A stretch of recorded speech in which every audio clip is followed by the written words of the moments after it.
আমি আল্লাহ তোমাদেরকে বলে দিলাম, আমি আল্লাহ যখন তোমাদেরকে পরীক্ষা করি, তোমাদের উপর মুসিবত দেই, বিপদ দেই, আমি আল্লাহ যখন তোমাদের সম্পদ কমাইয়া দেই, আমি আল্লাহ তোমার সম্পদ যখন আমি আল্লাহ নষ্ট করে দেই, তখন তোমরা কি করবা? ইন্নাল্লাহা মা'আস সাবিরিন। আমার আল্লাহ ডাক দিয়ে বলেন, গোলাম সালাতের মাধ্যমে আমি আল্লাহর কাছে ধৈর্য ধারণ করো। আল্লাহর প্রিয় হাবিব রাহমাতাল লিল আলামিন যেই দিন জমিনের মধ্যে যখন ভালোবাসা যখন আদান প্রদান করেছিলেন, বেঈমানদের সঙ্গে ভালো ব্যবহার করেছিলেন, হালাল হারামের কথা কোনদিন বলেন নাই, শুধু ভালো সম্পর্ক রেখেছিলেন।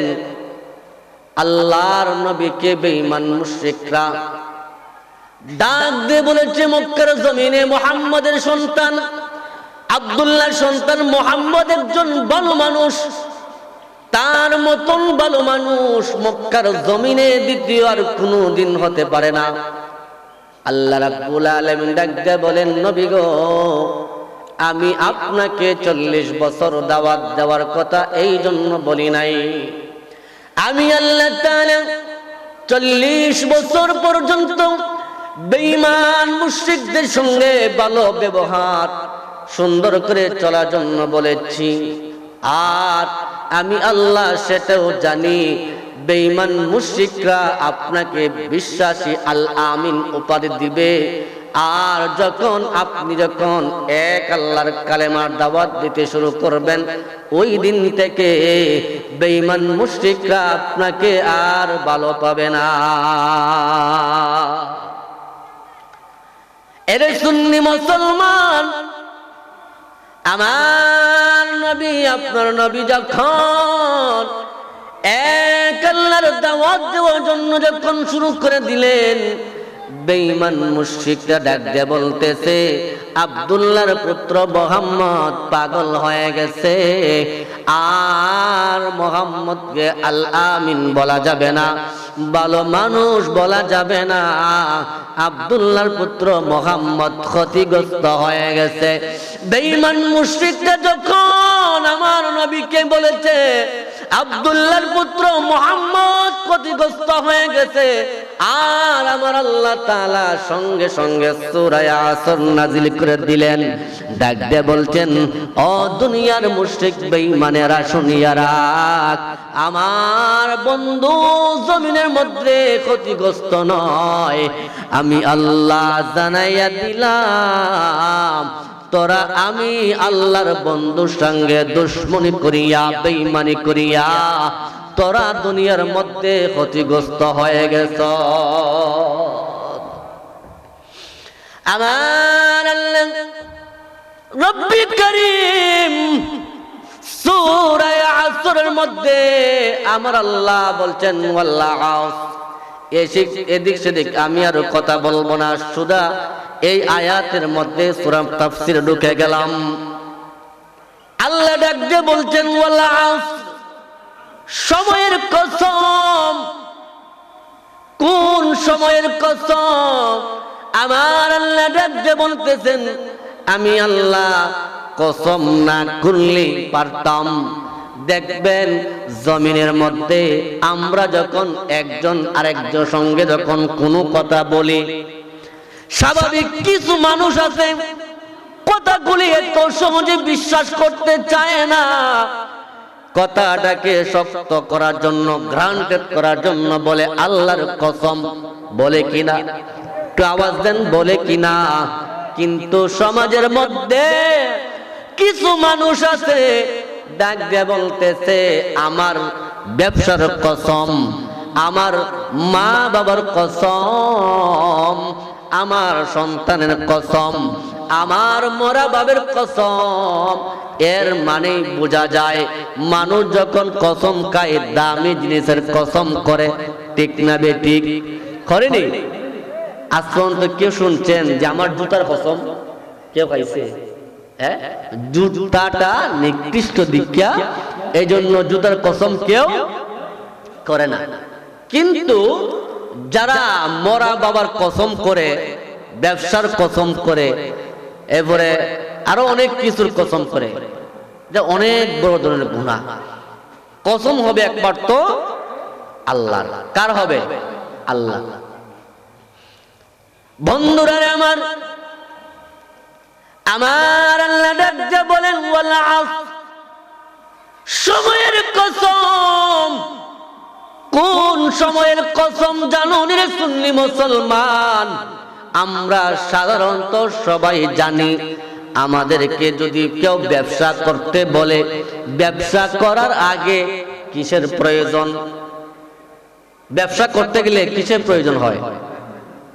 পুঁজির প্রয়োজন হয় না? পুঁজির প্রয়োজন হয়নি? এই পুঁজিটা কিটা? টাকা না নেই। ব্যবসা করতে গেলে পুঁজির প্রয়োজন। পুঁজি ছাড়া ব্যবসা করা সম্ভব। আমার আল্লাহ ডাকতে বলেন, আ গোলাম, তোমাকে আমি আল্লাহ দুনিয়ার মধ্যে আমলের ব্যবসা করার জন্য আমি আল্লাহ তোমাকে যে পুঁজি দিলাম, সেই পুঁজিটা হলো তোমার হায়াত।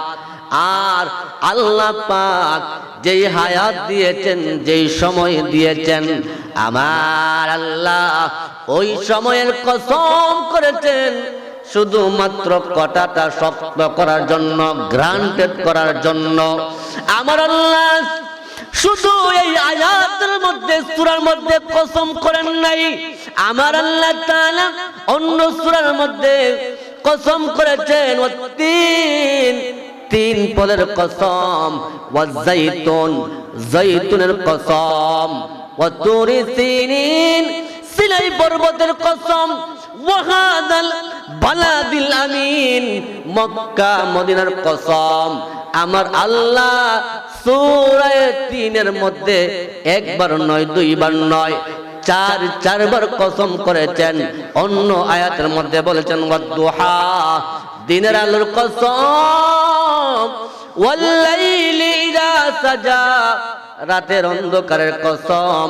আমার আল্লাহ বারবার এভাবে কসম করেছেন আর বলেছেন, আমি আল্লাহ কসম এই জন্য কাটলাম, জানি মানুষ আমার কথা বিশ্বাস করবে না, আমি আল্লাহর কথা মানুষ বিশ্বাস করবে না। এই জন্য আমাদের সমাজের মধ্যে বহু মানুষ আছে, কোরআনের বয়ান যখন আমরা করি, যখন মানুষের পক্ষে চলে যায়, অর্থাৎ মানুষ মানে যদি মানুষের বিপক্ষে চলে যায়, তাহলে আল্লাহর কথারও দাম থাকে না, আছে না নাই? আরে সুন্নি মুসলমান, আল্লাহ জানেন যদি কোন মানুষের বিপক্ষে কোন আয়াত নাজিল হয়, আমার গোলাম আমার আয়াত পছন্দ করবে না, বিশ্বাস করবে না। আমার আল্লাহ তাআলা এই জন্য কথাটা মজবুত করার জন্য কঠিন ভাবে আমার আল্লাহ এই সূরার মধ্যে ওয়াল আসর কসম করেছেন, সময়ের কসম। কোন কসম জানেননি? কোন সময়টা জানেননি? আমাকে আপনাকে আমল করার জন্য যেই সময় দিয়েছেন, 1 বছর বলেন, 2 বছর বলেন, 40-50 বছর বলেন, 100 বছর বলেন, যেই সময়টা আমাকে আপনাকে যে আল্লাহ পথ দিয়েছেন, আল্লাহ তাআলা ওই সময়ের কসম করে বলেছেন, দুনিয়ার মানুষ শোনো, আমি আল্লাহ তাআলা এই সূরার মধ্যে আমি আল্লাহ জানাইয়া দিলাম, পৃথিবীর মধ্যে যত মানুষ আছে আমি আল্লাহ জানাইয়া দিলাম, পৃথিবীর মানুষ, সমস্ত মানুষ ক্ষতিগ্রস্তর মধ্যে আছে। তবে আমি আল্লাহ জানাইয়া দিলাম কারা কারা ক্ষতিগ্রস্তর মধ্যে আছে আর কারা ক্ষতিগ্রস্তের মধ্যে নাই। আমি আল্লাহ সূরার মধ্যে আমি আল্লাহ ঘোষণা করে দিলাম। এখন এই সূরাটা আমার আল্লাহ তাআলা নাজিল করছেন আর বলছেন এটা একটা স্কেল, মাপার জন্য একটা স্কেল। মনে করেন আমি যখন দর্জি করে যখন যাই পাঞ্জাবি শার্ট বানানোর জন্য, তখন ফিতা দিয়ে একটা মাপ দেয়নি, কতটুকু লম্বা হবে, কতটুকু প্রশস্ত হবে, কতটুকু বাটি হবে, নাপ দেয়নি। আমার ভাষা আপনারা বুঝেননি, না বুঝলে একটু বইলেন। আল্লাহ বলছেন মনে করেন এই সূরাটা একটা স্কেল, কার ঈমান আছে, কারা ক্ষতিগ্রস্ত আছে আর কারা ক্ষতিগ্রস্ত না, ওইটা মাপার জন্যই আমি আল্লাহ স্কেল স্বরূপ আমি আল্লাহ সূরাটা নাযিল করলাম। সুবহানাল্লাহ। এই জন্য আল্লাহ তাআলা ডাকতে বলেন গোলাম শুনো শুনো, আমি আল্লাহ সূরাটা স্কেল স্বরূপ আমি আল্লাহ বলে দিলাম। আমার আল্লাহ ডাকতে বলেন গোলাম আমি আল্লাহ বলে দিলাম পৃথিবীর মানুষ কারা ক্ষতিগ্রস্ত আর কারা ক্ষতিগ্রস্ত না, আমি আল্লাহ সূরার মধ্যে আমি আল্লাহ ঘোষণা করে দিলাম। আল্লাহ ডাকতে বলতেছেন ইল্লাল্লাযীনা আমানু, যারা ঈমানদার, এক নাম্বার যারা ঈমানদার, যারা ঈমান আনছে, ঈমান গ্রহণ করছে। এবার প্রশ্ন হলো এক নাম্বার, আপনারা বুঝে থাকলে বলুন কারা ক্ষতিগ্রস্তের মধ্যে নাই? এক নাম্বার কারা? এক নাম্বার একটু কথা বলেন। এক নাম্বার ঈমানদার। আল্লাহ তাআলা ডাক দিয়ে বলছেন এই সূরার মধ্যে আমি বলছি কারা ক্ষতিগ্রস্ত আর কারা ক্ষতিগ্রস্তের মধ্যে নাই।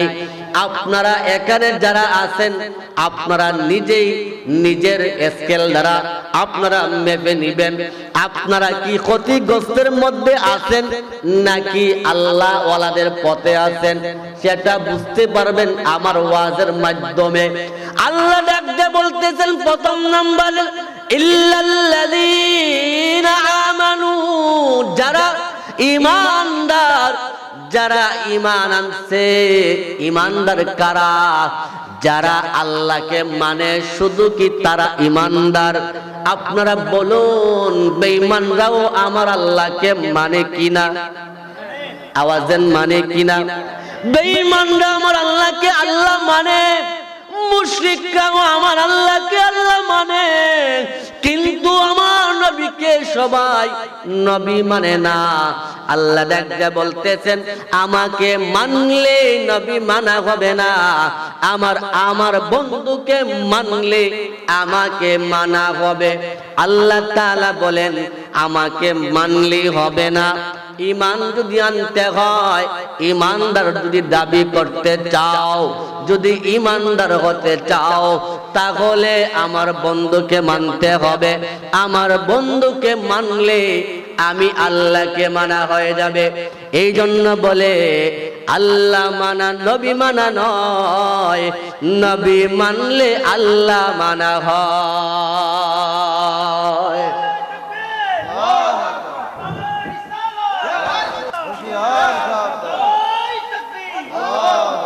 আমার আল্লাহ দেখতে বলেন এ গোলাম শুনো, আমাকে একা মানলে চলবে না, আমার বন্ধুকে যারা মানবে তারা ঈমানদার। ঈমানদার কারা? যারা আল্লাহর সঙ্গে আমার নবীকে মানে তারা হচ্ছে ঈমানদার। এই জন্য আমার আল্লাহ বলছেন ইল্লাল্লাযীনা আমানু। আমার মায়ার নবী ডাকতে বলছেন উম্মত শুনো, তোমরা যতক্ষণ পর্যন্ত লা ইউমিনু আহাদুকুম হাত্তা আকুনা আহাব্বা ইলাইহি মিন ওয়ালিদিহি ওয়া ওয়ালাদিহি ওয়ান নাসি আজমাইন। আমার নবী ডাকতে বলেন উম্মত যতক্ষণ পর্যন্ত তোমার জান, তোমার মাল, তোমার বাবা, তোমার মা, তোমার সন্তান সন্ততি, এমন কি তোমার জানের চাইতে বেশি আমি রাসূলকে মহব্বত না করবে, ততক্ষণ পর্যন্ত তুমি পরিপূর্ণ ঈমানদার হতে পারবে না। এরি আমার সুন্নি মুসলমান, আমার আল্লাহ ডাকতে বলতেছেন প্রথম নাম্বার ইল্লাল্লাযীনা আমানু, যারা ঈমানদার, যারা ইমানদার, যারা মুমিন মুসলমান, তারা বাদে বাকি সবাই ক্ষতিগ্রস্ত। 1 নাম্বার ইল্লাল্লাযীনা আমানু, যারা ইমানদার তারা ব্যতীত। এরপরে 2 নাম্বার আল্লাহ রাজ্যে বলতেছেন ওয়া আমিলুস সালিহাত, যারা নেককার, যারা সালিহিন, যারা সালিহিনদের অন্তর্ভুক্ত। নেককার কারা? যারা নামাজ পড়ে না তারা কি নেককার? আওয়াজ দেন। যারা সুদ ঘুষ খায় তারা কি নেককার? এখন আমরা এমন পর্যায়ে পড়লাম, একজন হুজুর যদি 7 জমিনের নিচের ওয়াজ করে হুজুর বড় বালা, 7 আসমানের উপরে ওয়াজ করলে হুজুর বড় বালা, আর আসমান আর জমিনের মধ্যখানে ওয়াজ করলে হুজুর বালা না। ঠিক তো? হ্যাঁ, এই জন্য আল্লাহ ডাকতে বলছেন ওয়া আমিলুস সালিহাত, যারা নেককার, যারা সালিহিনদের অন্তর্ভুক্ত। সালিহিনদের অন্তর্ভুক্ত তো তারা যারা নেক আমল করতে পারে। নেক আমল হলো সর্বপ্রথম আল্লাহ ডাকতে বলতেছেন গোলাম, আমি আল্লাহ তোমাদেরকে দুনিয়ার মধ্যে সৃষ্টি করেছি একটাই উদ্দেশ্য, একটাই মাত্র কারণ।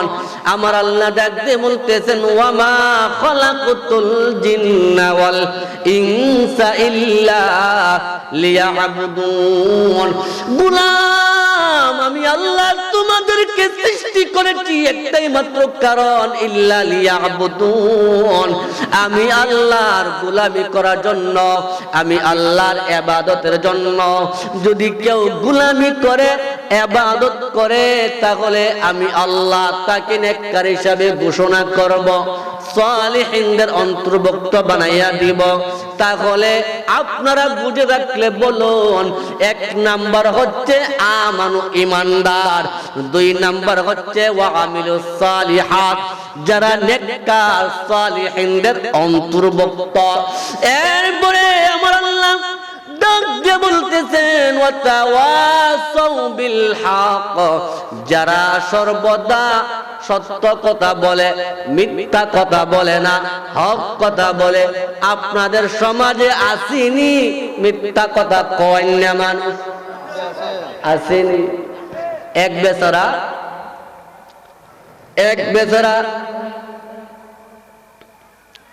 তারা 4 ভাই মিললে একটা বিড়াল পালতো।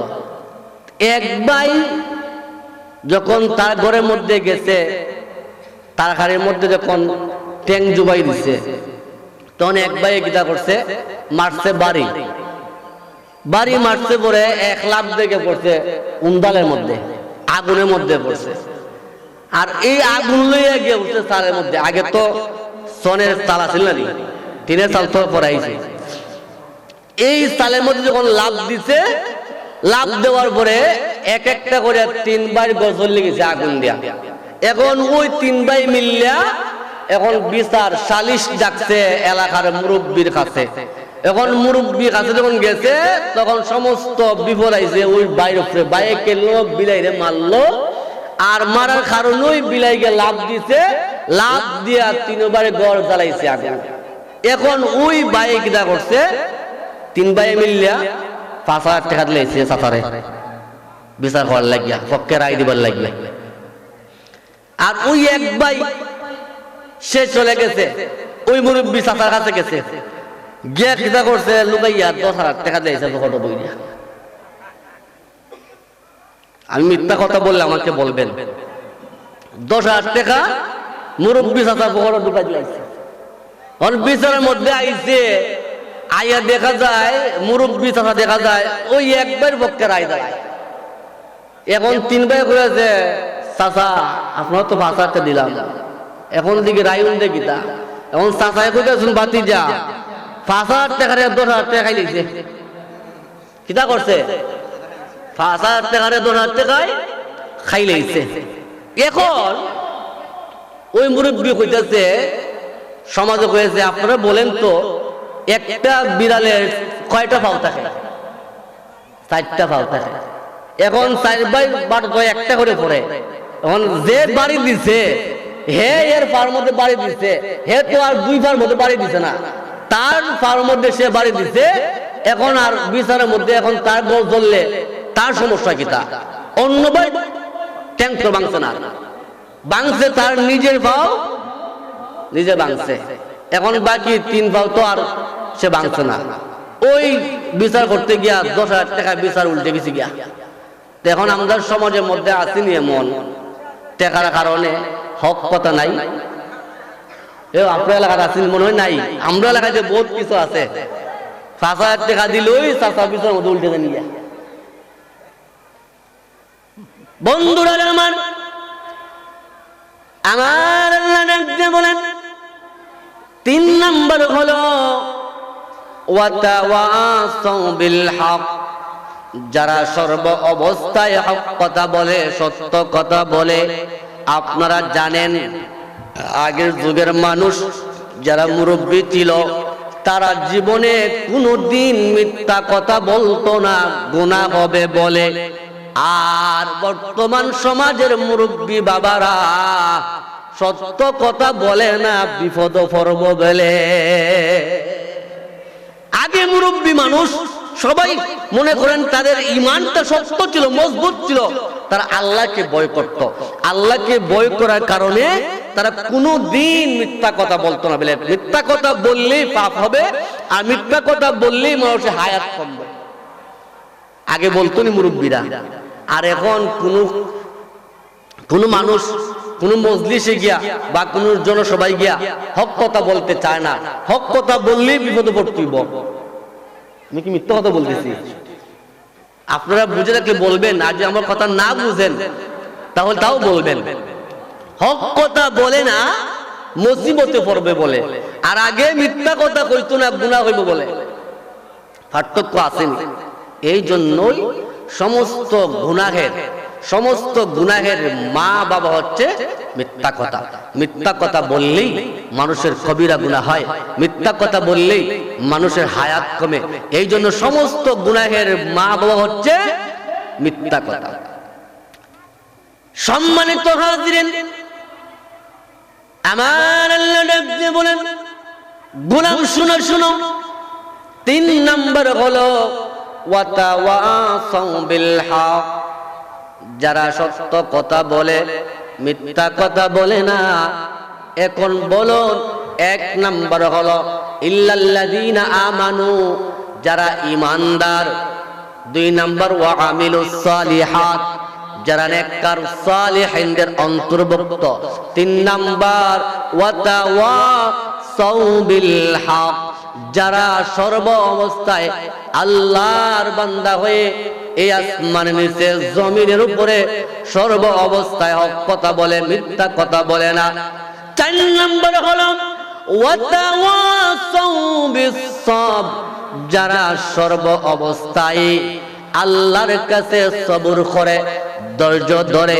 আল্লাহ ডাক দিয়ে বলেন হাসরের ময়দানে একটা দল হবে, কারা? যারা জমিনের মধ্যে ধৈর্য ধরেছে, যারা সবর করেছে। আমার আল্লাহ হাসরের ময়দানে ওই দলটাকে বিনা হিসাবে জান্নাত দিয়ে দিবেন। সুবহানাল্লাহ। 4 নম্বর ওয়া আমিলুস সালিহ ওয়া তাওয়াসাউ বিস সাবর, যারা সর্ব অবস্থায় সবর করতে পারে, ধৈর্য ধারণ করতে পারে। আমার আল্লাহ ডাক দিয়ে বলেন গোলাম, আমি আল্লাহ তোমাকে একটা সন্তান দিব, সন্তান দিয়ে আমি আল্লাহ তোমার সন্তানটা আবার নিয়ে যাব। অর্থাৎ তোমাকে পরীক্ষা করার জন্য তোমার ধৈর্য আছে কিনা, তোমাকে পরীক্ষা করার জন্য আমার আল্লাহ সন্তান দিয়েছেন, সন্তান নিয়ে গেছেন। এবার আপনারা আমার কথা বুঝে থাকলে বলুন, সন্তান দেওয়ার মালিককে? একটু আওয়াজে বলুন, সন্তান দেওয়ার মালিককে? সন্তান নেওয়ার মালিককে? আল্লাহ তাআলা বলেন আমি আল্লাহ তোমাকে সন্তান দিব, আবার তোমার সন্তানটাকে আমি আল্লাহ নিয়ে যাইব। অর্থাৎ ইমানি পরীক্ষা আমার আল্লাহ ডাক দিয়ে বলেন তোমার জমিনের মধ্যে আমি আল্লাহ ফসল কম দিব, তোমার পাশের জমিনের মধ্যে আমি আল্লাহ ফসল বেশি দিব। এখন আপনারা বলুন, যার জমিনের মধ্যে ফসল কম হয় ওই ব্যক্তি আমার আল্লাহকে দোষারোপ করে কি করে না? আপনাদের কি মনে করে না? করেনি? দেখবেন যখন অসময় যখন বৃষ্টি হয়, বৃষ্টি যখন হয় কিছু মানুষ আছে আল্লাহর প্রতি এত অসন্তুষ্ট হয়, আল্লাহরে কই গীতা যাও দিছো মন ডাইল লাগলো, আজকে মনে খান হয়ে গেছি, আল্লাহ কি আমার কপাল দেখছে আর কে কপাল দেখে না? হয়নি? হ্যাঁ। আবার যদি বৃষ্টি না হয় তাও আল্লাহর দোষ, তাও আল্লাহর দোষ। আল্লাহ সবার জমিনের মধ্যে বৃষ্টি দেয় সময় মতো, কিন্তু ফসলও বেশি দেয়। কিন্তু আমার জমিনের মধ্যে সময় মতো বৃষ্টি হয় না, ফসলও বেশি হয় না, আমার কপালটাই ফোড়া। বলেনি? আমার আল্লাহকে দোষারোপ করা যাবে না। আমার আল্লাহ আপনাকে আমাকে ফসল কম দিচ্ছেন, আমাকে আপনাকে পরীক্ষা করার জন্য। আপনি আল্লাহর কাছে সবর করতে পারেন কিনা, ধৈর্য ধারণ করতে পারেন কিনা। আল্লাহ ডাক দিয়া বলেন, গোলাম, যারা আমি আল্লাহর এই পরীক্ষার মধ্যে উত্তীর্ণ হয়, যারা আমি আল্লাহর পরীক্ষার মধ্যে পাস করে, আমি আল্লাহ খুশি হইয়া তার জমিনের ফসল আমি আল্লাহ ডবল করে দেই। আমার আল্লাহ ডাক দিয়ে বলেন, ও গোলাম শুনো, আমি আল্লাহ তোমাদেরকে বলে দিলাম, আমি আল্লাহ যখন তোমাদেরকে পরীক্ষা করি, তোমাদের উপর মুসিবত দেই, বিপদ দেই, আমি আল্লাহ যখন তোমাদের সম্পদ কমাইয়া দেই, আমি আল্লাহ তোমার সম্পদ যখন আমি আল্লাহ নষ্ট করে দেই, তখন তোমরা কি করবা? ইন্নাল্লাহা মা'আস সাবিরিন। আমার আল্লাহ ডাক দিয়ে বলেন, গোলাম, সালাতের মাধ্যমে আমি আল্লাহর কাছে ধৈর্য ধারণ করো। এবার আপনারা বলুন, আমি যে চারটা বিষয় বলেছি, এক নাম্বার ইল্লাল্লাযীনা আমানু, যারা ঈমানদার। দ্বিতীয় হচ্ছে ওয়া আমিলুস সালিহাত, নেককার সালিহিনদের অন্তর্ভুক্ত। ওয়াতাওয়াসাউ বিল হক, 3 নাম্বার, যারা সর্ব অবস্থায় সত্য কথা বলে, মিথ্যা কথা বলে না। 4 নাম্বার ওয়াতাওয়াসাউ বিস সাবর। আমার আল্লাহ ডাক দিয়ে বলেন, সর্ব অবস্থায় বান্দা আমি আল্লাহর কাছে ধৈর্য ধারণ করতে পারে, সবর করতে পারে।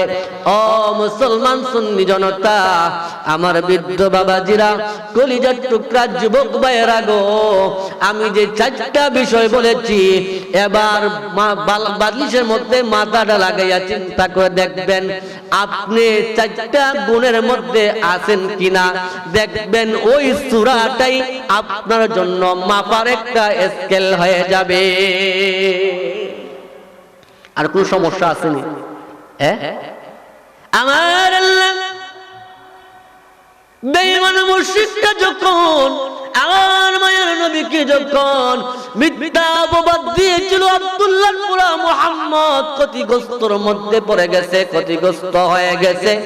এই জন্য আমার আল্লাহ এর জবাবে আমার আল্লাহ বেঈমানদের দাঁত ভাঙা জবাব দিয়ে আমার আল্লাহ এই সূরা নাজিল করে বলছেন, বেঈমান মুশরিকরা শোনো, আমার বন্ধু ক্ষতিগ্রস্তের মধ্যে না, আমার বন্ধু দুনিয়ার মধ্যে ক্ষতিগ্রস্তের মধ্যে না, আমার বন্ধু বিপদের মধ্যে না, আমার বন্ধু সৎ পথে আছেন, আমার বন্ধু ক্ষতিগ্রস্তের মধ্যে বলে নাই, আমার বন্ধু ক্ষতিগ্রস্তের মধ্যে পড়ে নাই, আমার বন্ধু ক্ষতিগ্রস্তের মধ্যে পড়ে নাই, বরঞ্চ তোমরা নিজেই ক্ষতিগ্রস্ত হয়ে গেলা। যে আল্লাহর রাসূল ক্ষতিগ্রস্ত নয়, বরঞ্চ যারা বলেছে ক্ষতিগ্রস্ত তারা নিজেরাই ক্ষতিগ্রস্ত। এখন প্রথম নাম্বার যে বলছিলাম যে ইল্লাল্লাযীনা আমানু, সবচেয়ে প্রথম যেই কথা আল্লাহ বলছেন ইল্লাল্লাযীনা আমানু, সবার আগে ঈমান। যদি কেউ ঈমান না আনে কিয়ামত পর্যন্ত ইবাদত করলে ওই ইবাদতের কোনো লাভ হবে? তার মানে বোঝা যায় ইল্লাল্লাযীনা আমানু, ঈমান এমন একটা জিনিস, ঈমান আগে আনবেন পরে ইবাদত করবেন। ইবাদত করবেন তো আল্লাহ কবুল করবেন, ঈমান আনবেন না ইবাদত করবেন আমার আল্লাহ কবুল করবেন না। সম্মানিত হাজিরিন, সর্বপ্রথম যেটা বলছিলাম মাত্র 2 থেকে 3 মিনিট শেষ করে দিব।